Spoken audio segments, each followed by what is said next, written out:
أعوذ بالله من الشيطان الرجيم بسم الله الرحمن الرحيم. Lesson number 193, Surah Ash-Shuara, ayah number 105 to 140.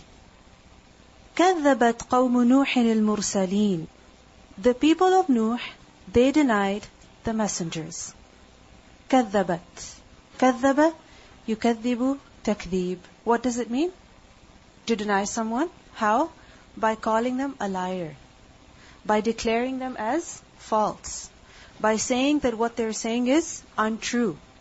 So how did the people of Nuh a.s. deny the messengers? By calling them liars. By saying that they weren't actually messengers.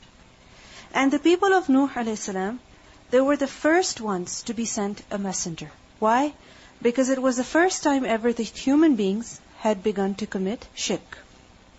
And in order to reform them, Allah subhanahu wa ta'ala sent His first messenger, Nuh alayhi salam, to them. We learned earlier in the story of Adam alayhi salam that when Adam alayhi salam was sent from Jannah to the earth, what was said? فَإِمَّا يَأْتِيَنَّكُم مِّنِّي هُدًى. That when guidance comes to you from me, فَمَن تَبِعَ هُدَايَ فَلَا خَوْفٌ عَلَيْهِمْ وَلَا هُمْ يَحْزَنُونَ. That whoever follows the guidance, then he will have no fear and no regret. So at the time that Adam alayhi salam was sent to this world, Allah subhanahu wa ta'ala promised to send guidance as well. When? Whenever the people needed it. This is why as soon as people started doing shirk, what happened? Allah subhanahu wa ta'ala sent His first messenger, Nuh alayhi salam. And to the people of Nuh alayhi salam, how many messengers were sent? Only one. But still Allah subhanahu wa ta'ala says that they denied who? The messengers. Why? Because denying one is like denying all. If a person denies even one messenger, then what is he denying? The concept of prophethood. If he refuses to believe even in one, then he is refusing to believe in the mission of all of the messengers. And also because Nuh a.s. was the first messenger, this is why denying him was something very serious. Because if the first one is being denied, then obviously anyone who comes after him is also going to be denied. And also al-Mursaleen, the plural has been used to honor Nuh a.s. for ta'zeem. Because he was the first messenger. And also because the time that he spent over there was how much? Almost a millennium.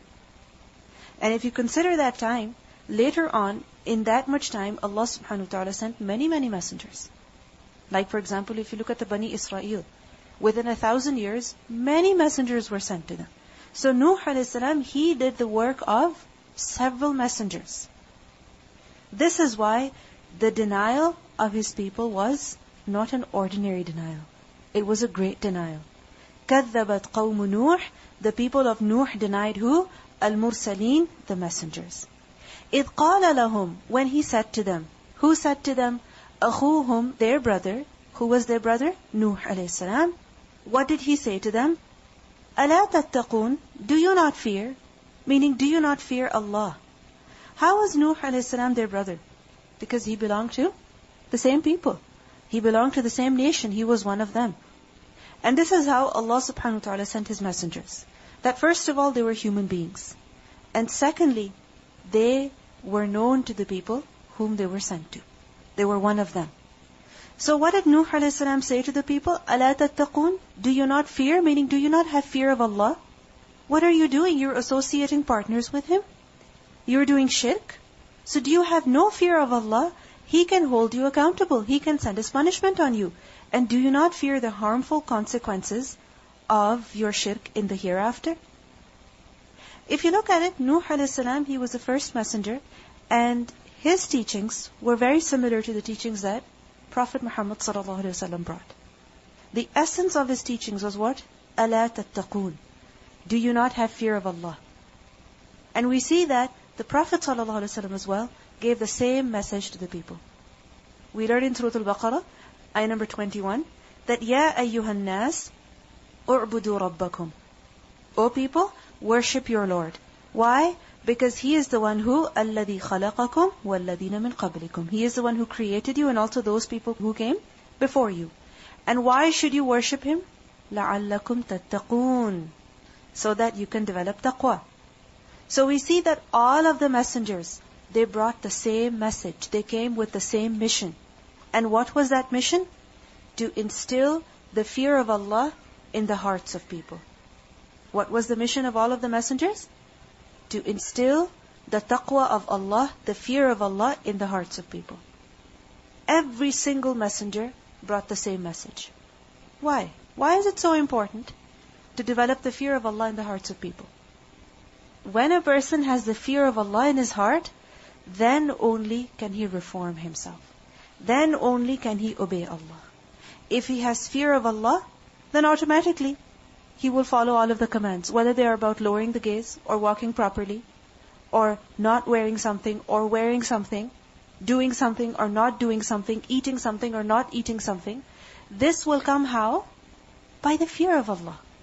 And once a person has the fear of Allah, then he will obey Allah no matter where he is, no matter who he is surrounded with, no matter what the pressures may be. And if the motivation to do good, the foundation of good deeds is anything else other than the fear of Allah, then that good deed will not last for very long. Like for example, if a person does something good to gain the praise of people, this is what? The motivation behind doing good. Okay, what's going to happen? He will do something good, he will be praised, he will do more. But as soon as he will be criticized, then what's going to happen? He will stop right away. Similarly, if a person is doing something good to earn some worldly benefit, as long as he's getting the worldly benefit, his good deeds will continue.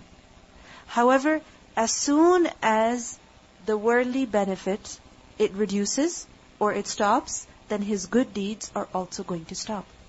This is why we see that people who obey Allah out of fear of Allah, their obedience is constant. Their obedience is everywhere. Whether they are in a Muslim country or a non-Muslim country. Whether they are in front of their parents or in front of their friends. But if a person obeys Allah out of some other benefit or out of the desire for some other benefit, then his obedience is not going to be long-lasting. It's not going to be everywhere. It's going to be limited. So we see that the greatest motivational force is what? It's the fear of Allah. And when a person recognizes Allah subhanahu wa ta'ala and he fears Allah, then every good deed becomes easy for him. Every good deed becomes easy for him because who is he doing it for? Allah subhanahu wa ta'ala. And if he's doing it for some other purpose, for some other objective, for some other goal, then the smallest of good deeds will also seem to be a huge challenge for him. So what do we learn in this ayah? That Nuh alayhi salam, what was his mission? To develop the fear of Allah in the hearts of people. And the same mission the Prophet ﷺ also came with. Inni lakum, indeed I am to you. Nuh alayhi salam said to the people that indeed I am to you Rasulun Ameen, a trustworthy messenger. Meaning I have been sent to you by Allah as a messenger who is trustworthy. This is why you should believe in me. This is why you should accept what I'm telling you. I'm not doubtful. My reputation is not bad. You know me as a trustworthy person. Therefore accept whatever I'm telling you. Ameen is from the root letters Hamza, Mim, Noon. And we can derive this word from the word Aman. What does Aman mean? Peace. And literally Aman means the satisfaction of the nafs. When a person is free of any fear in his heart, he is at peace, he is at safety, he is at security. So Ameen is one who brings the message of peace. One from whom others are at peace. So Inni lakum Rasulun Ameen, what does it mean by that? That I have brought to you the message of peace. I have brought to you something by which you will become safe and secure. Where? Where? In this dunya and also in the akhirah. So what do we learn from this? That messengers, what do they bring to people? They bring benefit to the people. They bring security to the people. They bring islah to the people. That they reform them so that people are saved from dangers in this world and also in the hereafter. And if you look at it, all the teachings of all of the messengers, what do they lead to? Safety and security in the society. Like for example, the prophets of Allah, they taught people that when they buy and sell, they should not cheat one another. They should be honest in their transactions. So what does that lead to? Peace and security in the society. The messengers of Allah, they told the people that do not attack the passers-by. The people of Lut a.s., what did they do? They attacked the people. They looted the caravans, the travelers. So whatever message the prophets of Allah brought, that was a means of obtaining peace and security in this world and the hereafter. Secondly, we can also derive the word ameen from the word amana. And what does amana mean? Trustworthiness. That when a person is faithful, when a person is reliable, he is loyal, he is honest, you don't doubt him, you can trust him. So I am to you Rasulun Ameen. Amun, from the same root letters, is used for a reliable she-camel. What is it used for? A reliable she-camel. How can a she-camel be reliable? Okay, think about it this way. A reliable car. How can your car be reliable? When it survives a long journey, it doesn't break down on you for no reason. So, a reliable she-camel is a camel that the rider, he does not fear that the camel will become tired or will become lazy or will become disobedient. Because if camels become disobedient, you cannot change their mind. They become very stubborn. And if you force them in some way, then what's going to happen? They will actually take revenge. You know that? Camels, they are known for keeping grudges. If you harm them in some way, and even if years go by and they see you in a state that is vulnerable in which they can attack you, they will actually do that. So, Amun is a reliable she-camel. Docile, humble, obedient, and you know that she's strong, and you know that she won't disobey you, you know that she won't get tired or lazy. Such a she-camel is who? Amun. So you can imagine who is an Ameen person. Someone whom you can rely upon 100%. You don't fear any danger from him. You don't fear any threats from him. You know that everything he will do is going to be good. You know that you can count on him. So I am a trustworthy messenger. What does it mean by that? This can be understood in two ways. The trustworthy in worldly terms. That if you look at it, my previous life, before I became a messenger, I have been known for my amana. I have never been accused of lying. I have never been accused of cheating. And the Prophet ﷺ had the same characteristic as well. That before he became a prophet, he was known as who? As-Sadiq wal-Ameen. And Ameen also in delivering this message to you. That I am trustworthy in delivering this message to you. What does it mean by that? That whatever Allah has told me to deliver to you, I deliver it to you as is.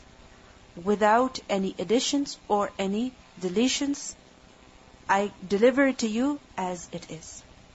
And this is an extremely important quality that the da'i must have in himself. The sense of amana. That whatever I am telling the people is what? An amana on me. It's a trust on me. Therefore, I have to deliver it as it is. Not more, not less, without watering down anything, without over-exaggerating something. My responsibility is to convey it as it is. In Surah Al-Ma'idah, ayah 67, the Prophet ﷺ was also told that, Ya ayyuhal Rasul, balligh ma unzila ilayka min rabbik. That, O Messenger, deliver all that has been revealed to you. Everything that has been revealed to you, what are you supposed to do with it? Deliver it to the people. Tell the people about it. وَإِن لَمْ تَفْعَلْ فَمَا بَلَّغْتَ رِسَالَتَهُ. And if you do not do so, then you have not conveyed his message. So this is an extremely important quality, an important characteristic that the messengers had. And in the footsteps of the messengers, anyone who wishes to deliver the message of Islam to others should also have the same characteristic. This characteristic of amana. Because sometimes what happens? We feel that if we tell something to someone, they will not like it, and we leave out a major portion. We ignore it. Or for example, we will water it down. Or for example, we really want to frighten people, we want them to obey us. We want them to do what we're telling them to do. So what happens? We over-exaggerate things. Like so many things have been fabricated to frighten people, so that they obey Allah subhanahu wa ta'ala. Like for instance, can you think of something? That to discourage children from wasting food, what are they told? That if you waste even a little bit of salt, you'll have to pick it up with your eyelashes on the Day of Judgment. This will be your punishment on the Day of Judgment. Whereas there is no evidence behind that. And there are so many things that are fabricated like this. Is this amana? Is this ameen? No. This is adding something to the religion. And we are not allowed to add anything to the religion. Similarly, sometimes people take out the stuff from the religion, just in order to make it acceptable to the people. So this is something that does not suit a da'i. So, who is a da'i? Who were the messengers? Rasulun Ameen. And if you look at it, the messenger, the da'i, he has a reputation of being trustworthy from before. And because he has a reputation of being trustworthy in worldly matters, when he tells people about the religion, then the people accept as well. And if he was not trustworthy in worldly matters, then would people believe in him? Would people accept him? No. So for example, our responsibility as Muslims is to spread this message to the people. So in order to do that, do we not need to develop a good reputation of ourselves? Do we not need to do that? Of course. So if we do not fulfill our amanat, that for example, if there's an appointment and we show up late, or we don't show up at all, then what kind of impression are we leaving on people? That we borrow things and we don't return them. What kind of impression are we leaving to the people? If we cheat people with regards to books, with regards to appointments, with regards to meetings, then you think people are going to trust us with regards to religion? No way. So, we see over here that Nuh a.s. specifically mentions that inni lakum rasulun ameen. Therefore, if I am so trustworthy, if I am so reliable, therefore you should accept the message that I'm telling you. You understand? If I am trustworthy and reliable, you should accept the message. We see that the Prophet ﷺ, even he was so reliable that when he was calling his family to Islam, what did he do? He stood up on the mountain and he started calling everybody by name. And when they came, he asked them that if I were to tell you that an enemy was to attack you, would you believe in me? They said, of course. Why? Because he had a reputation of being trustworthy, of being truthful, of being reliable. Because the da'i is truthful and reliable, this makes it easier for the people to accept. And this is a very important quality. Because who cheats? Who lies? Who breaks promises? Who does that? The munafiq, the hypocrite. So it does not suit the da'i to be a hypocrite. It's not possible. So this is a very important quality that a da'i must develop in himself. فَاتَّقُوا اللَّهَ وَأَطِيعُونِي. So fear Allah and obey me. If you look at it, first of all, Nuh a.s. asked the people, أَلَا تَتَّقُونَ? Will you not fear? First of all, he asked them. And now he commands them. Now he orders them. That فَاتَّقُوا اللَّهَ, have fear of Allah, وَأَطِيعُونِي, and obey me.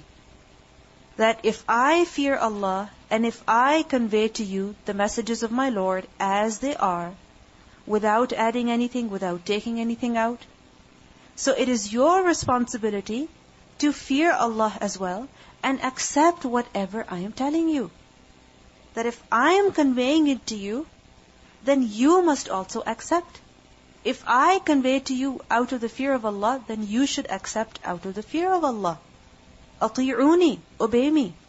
Now the question is, we understand why it's important to fear Allah subhanahu wa ta'ala. As we discussed earlier, that is the greatest, most important motivational force. But why is it important to follow the messenger? Because you see, two things are being mentioned over here. فَاتَّقُوا اللَّهَ وَأَطِيعُونِي. فَاتَّقُوا اللَّهَ we understand. But why وَأَطِيعُونِي? Why is that important? Why is that necessary? Because the messengers, they are the ones who set the best example for the people. Why else? Everything that the messenger teaches is actually from Allah. What else? If you look at it, we learned earlier that amal salih, a deed that is acceptable to Allah subhanahu wa ta'ala, has two conditions. What are those two conditions? That first of all, it should be done for the sake of Allah subhanahu wa ta'ala. And this is why a person must have the taqwa of Allah. فَاتَّقُوا اللَّهَ. And secondly, it must be in conformity to the way of the messenger, the way that has been taught by the messenger. This is why وَأَطِيعُونِي as well. So both are necessary, the fear of Allah and obedience to the messenger as well. In Surah Muhammad, ayah 33, we learn, يَا أَيُّهَا الَّذِينَ آمَنُوا أَطِيعُوا اللَّهَ وَأَطِيعُوا الرَّسُولَ وَلَا تُبْطِلُوا أَعْمَالَكُمْ. That, O you who have believed, obey Allah and obey the messenger, and do not invalidate your deeds. Because if a person does not obey Allah, does not obey the messenger, then are his deeds going to be acceptable? No matter how beautiful they may be on the outward? No. They do not carry any weight in the sight of Allah. And a messenger has been sent to be obeyed. Because if you look at it, Allah subhanahu wa ta'ala could also have sent a book only. The book would have been sufficient. However, along with the message, who else did He send? The messenger, the carrier of the message. So it shows that he has been sent for a reason. And what is that reason? That he has to be obeyed and followed. In Surah An-Nisa, ayah 64, we learn, وَمَا أَرْسَلْنَا مِن رَسُولٍ إِلَّا لِيُطَاعَ بِإِذْنِ اللَّهِ. And we did not send any messenger except that he should be obeyed by the permission of Allah. So a messenger, whenever he is sent, he must be obeyed. Because otherwise, Allah could have sent a message even without the messenger. Nuh a.s. also said to the people, وَمَا أَسْأَلُكُمْ عَلَيْهِ مِنْ أَجْرٍ. And I do not ask you for it any ajr, any reward, any payment. Why? Because in ajriya illa ala rabbil alameen. My payment is only from the Lord of the worlds. Ma as'alukum alayhi min ajr. What does ajr mean? Wage. Ajr is basically wage. That you work for someone and then they give you some money, some kind of compensation for the work that you've done, depending on the type of the work and the length of the work and the effort that you've put in. Ajr is also used for bill, that after a month you have to pay your phone bill, depending on how much you've used it, how many services you have used. Similarly, it's also used for fees, payback. So, وَمَا أَسْأَلُكُمْ عَلَيْهِ مِنْ أَجْرٍ. That whatever message I am delivering to you, whatever services I am offering over here of delivering the message of Allah to you, I do not expect any kind of material benefit, any kind of return from you at all. This is not why I am telling you. Because many times what happens? People say, we have the solution to all your problems. Come and take this course. Come and take this 5-day program, and you will become the most successful person in the world. And when you look at the fees, when you look at the charges, you wonder, is this a money-making thing or is it really something to help you? Similarly, people will send emails, that long emails. Sometimes you come across a website. This is the solution to all your problems. This is how you'll become successful. And then you keep reading, and then they make you buy something. They make you pay for something. And unless and until you buy or pay for it, you can't get the solution. So many times when people come up with this new idea of success, they have this motive of making money as well at the same time. Many times this is the case. And many times what happens? If somebody tells you something for free, what do you think? Too good to be true, right? So people do charge you. But over here we see that Nuh a.s., he is telling them the solution. He is telling them the correct way. He is delivering the message of Allah to them. And at the same time he assures them, this is not a money-making thing. I am not telling you all of this to make some money from you. In ajriya illa ala rabbil alameen. My reward is only on who? On the Lord of the worlds. Because I am working for Him. And if I am working for Him, He is going to pay me. And the fact is that the work that I'm doing, no matter how much you give me, it will not be sufficient. You understand? The work that the messenger does, the work that the da'i does, no matter how much people of the world give him, that is not his reward. Only Allah can give the reward that the messenger deserves to him. Like we learn about the Prophet ﷺ that إِنَّا أَعْطَيْنَاكَ الْكَوْثَرَ. Al-Kawthar. Could people ever give that to the Prophet ﷺ? Could they? No way. Impossible. So this work is so noble, it is so prestigious that people cannot even pay you for it. Only Allah can. So why expect any reward from the people? Why expect any gain from the people when they cannot even give you anything? So, what do we learn from this? That Nuh a.s., he told the people that because I do not ask you for any reward in return, this is a sign of my sincerity. This is a sign of my amana, of my loyalty. That when I am giving this to you for free, when I am offering the service to you for free, then why should you not accept it? If somebody gives us something for free, then what happens? Even if we don't need it, we feel obliged to take it. Like for example, sometimes people might be walking by a store and there might be, some samples outside that are for free. And even if people don't need them, they feel obliged. And they will go and take those samples for free. So if I am conveying this message to you for free, you do not have to spend any money on it, then why shouldn't you accept it? In Surah Hud, ayah number 29, we learn, وَيَا قَوْمِ لَا أَسْأَلُكُمْ عَلَيْهِ مَالًا إِنْ أَجْرِيَ إِلَّا عَلَى اللَّهِ. And O my people, I ask not of you for it any wealth. The service that I'm offering you, I don't ask you for it any wealth in return, because my reward is only from Allah. So what do we learn from this? That when a person works for the sake of Allah, then he should not expect any gain from the people. He should not expect any gain from the people. And when does this quality come in a person? When he relies completely on Allah. When he relies completely on Allah subhanahu wa ta'ala. That whatever I am doing is for the sake of Allah, and Allah will reward me. Now, scholars have set certain conditions. Like for example, if a person is doing something for the deen. Like for example, at the time of Umar radiallahu anhu, there were people who were sent to teach the Qur'an. Because many people had become Muslim. There were people who were serving at the Muslim borders. This is all what? Service for the deen. Now, constantly in the Qur'an, what do we learn? That a person should not expect any material gain. But if you think about it realistically, a person is spending 4 months, 7 months, constantly doing the work of the deen. He has a family to support as well. Like for example, Abu Bakr radiallahu anhu, until he became a caliph, he was a merchant. And the day he became a caliph, he went towards the marketplace to buy and sell in order to make some money. And Umar radiallahu anhu saw him, and he stopped him. Because he said that now your work is more important as the caliph. But he said, I have to support my family. So we see that realistically, a person does need some kind of material income in order to survive. So how do you understand that?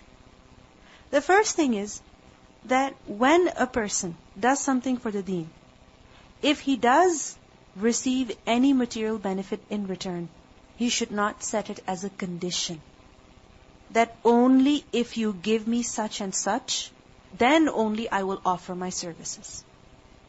And if you give me any less, I will not work for you. Why? Because if he sets a condition, then this is like as though a person is working for a business and he is really demanding something in return for his services. And the thing is that when it comes to working for the deen, many times what happens? The organization or the Muslim government, it has a lot to give, and other times it does not have a lot to give. There were times, for example, at the time of Umar radiallahu anhu, there were times when a big portion of the ummah was suffering from a famine. Now if at that time people demanded that no, we should be given our wage exactly as it is, nothing less, nothing more, then it would be unfair. So firstly, a person should not set it as a condition. That only if you give me this much, then I will do it. And if you don't give me this much, I will not do it. This is a very important condition. And secondly, whatever he does get, he should not make it his aim and goal.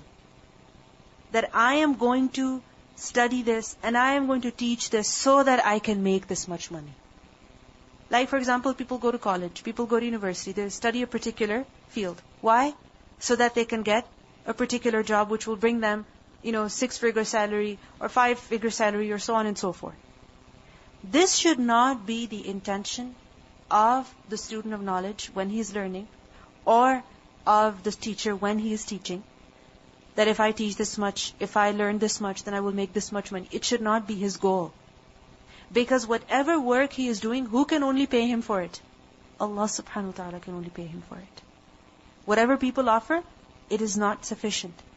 It is not enough. Only Allah can pay for it. Therefore, if a person makes his niyyah that my goal is to make this much money, then would Allah give him reward then? No, because his goal was to make money in the world, and he got that reward. Just like on the Day of Judgment, those 3 people will be brought. The shaheed, the reciter of the Qur'an, and also the person who used to spend in the way of Allah. And each and every one of them will say that I used to do it for you, O Allah, but Allah will say, no, you did it for fame, and you got it. So it should not become the person's objective, the person's goal. So over here we see that Nuh alayhi salam, he says that وَمَا أَسْأَلُكُمْ عَلَيْهِ مِنْ أَجْرٍ إِنْ أَجْرِيَ إِلَّا عَلَى رَبِّ الْعَالَمِينَ. Like for example, if you're working at a company or like a business or something, then they pay you hourly, for instance. If you come in on the weekend, if you work overtime, then you charge them for it. You tell them, I came on the weekend, I'm going to get this much more money. But if a person sets this condition for the deen, then what's going to happen? It's going to become very difficult. Because many times, what happens that a person has to work overtime. A person has to come in on the weekends. A person has to work from home. So, the thing is that when you really take ownership of this work, when you really treat this work as your own work, then you don't become selfish about it. Then you don't become greedy about it, that I should only be making money from it. Like for example, when you clean your own house, do you ask your husband, give me this much money? If you were to call a maid, you would have to pay her this much. So give me this much money? No. He's telling you, stop cleaning, come and sit down. And what happens? You keep on cleaning. They tell you, okay, this much food is enough. We don't want more. Come and spend some time with us. But what do? We keep cooking one thing after the other. Why? Because we love cooking. We love our kitchens. We love our houses. So this is a fact that when you love something dearly, when you accept it as yours, then you don't think that people should have to pay you for it. People should have to acknowledge your efforts. You love what you do. Therefore, you'll do it unconditionally. And a person should always consider himself to be the employee of Allah. That he is working for the sake of who? Allah subhanahu wa ta'ala.